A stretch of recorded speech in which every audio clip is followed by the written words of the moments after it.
Hello bachcho, let's read the question. The gold numbers of protective colloids A, B, C and D are 0.04, 0.004, 20 and 30 respectively.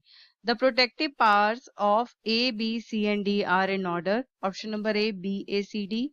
Option number B, A, B, C, D. Option number C, D, A, B, C. Option number D, B, C, D, A.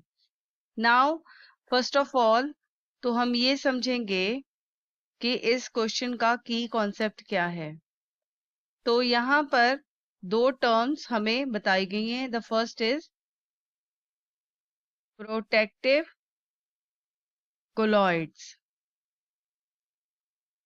तो जो protective colloids होते हैं ये वो substances होते हैं जब वो किसी भी लायोफोबिक कोलॉइड में ऐड किए जाते हैं। तो लायोफोबिक कोलॉइड जैसे कि किसी भी, जैसे कि गोल्ड सोल ले लीजिए। तो गोल्ड सोल को they prevent the gold sol to coagulate.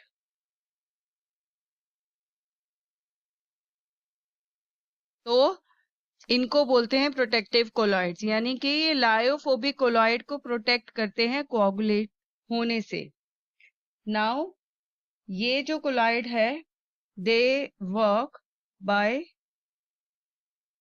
Forming a protective layer. तो ये एक प्रोटेक्टिव लेयर बना देते हैं अराउंड द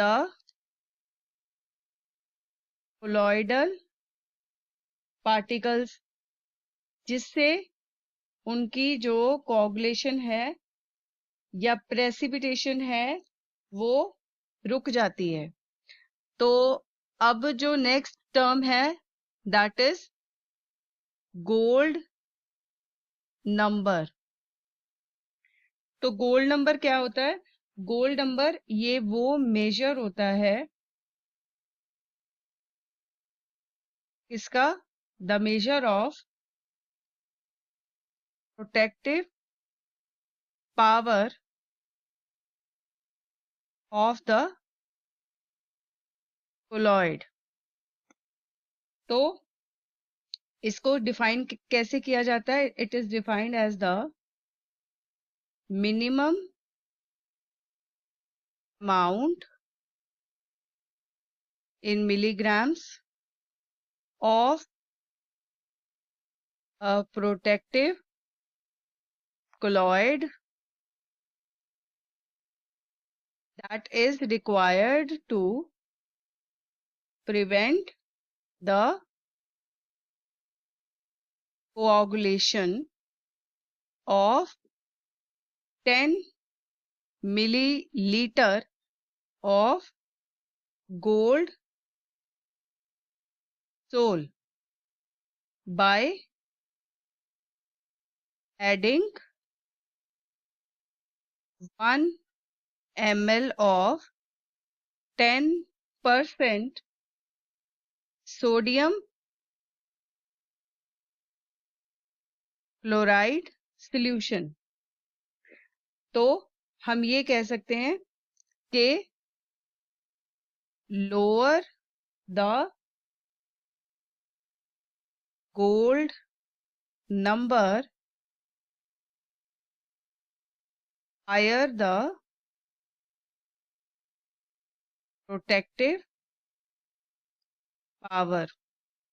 तो अगर गोल्ड नंबर कम होगा, उसकी वैल्यू कम होगी, तो प्रोटेक्टिव पावर की जो वैल्यू है वो ज्यादा होगी and vice versa. Now I will explain the answer.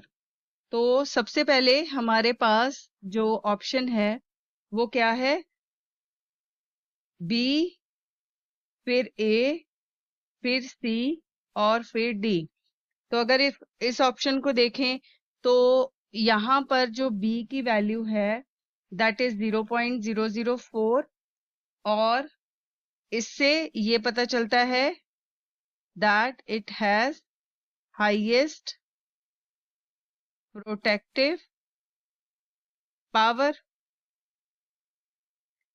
और A की वैल्यू अगर देखें तो इट इज 0.004, इट इज 0.04। तो ये क्या है, उससे कम पर नेक्स्ट हाईएस्ट। और C का क्या है, C का है 20, तो यानी कि 0.04 से कम हुई। और लास्ट में आता है 30, यानी कि जितनी ज्यादा गोल्ड पावर है उतना ही उसका कम जो है प्रोटेक्टिव पावर होगी, यानी कि गोल्ड नंबर ज्यादा प्रोटेक्टिव पावर कम। तो ये ऑप्शन जो है ये एक करेक्ट ऑर्डर में है। नाउ अब जो है बी को देखा जाए तो बी क्या है, ए फिर बी फिर सी और फिर डी। तो ए तो जो है दैट इज 0.04 और बी है 0.004। यहीं से हम इंडिकेट कर लेते हैं कि जो प्रोटेक्टिव पावर है वो इसकी ज्यादा होगी एज कंपेयर टू ए। तो ये ऑर्डर क्या हो गया, गलत हो गया। नाउ अगर हम सी की बात करें तो सी में जो ऑप्शन है that is D, A, B और सी। तो अगर डी का देखें तो 30 है, यानी कि इसका गोल्ड नंबर जो है वो क्या है, बहुत ज्यादा है। और इससे क्या होगा, जो प्रोटेक्टिव पावर है वो क्या होगी, कम होगी। तो ये ऑर्डर तो गलत है, it is a wrong order. और अगर हम डी को देखें तो बी, देन सी, देन डी और देन ए।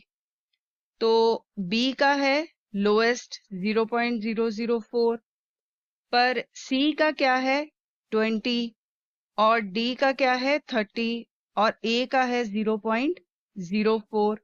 तो ये ऑर्डर मैच नहीं कर रहा, ये सही ऑर्डर में नहीं है, तो it is a wrong order. तो हमारे पास जो करेक्ट ऑर्डर है that will be order number A, that is B, A, C and D.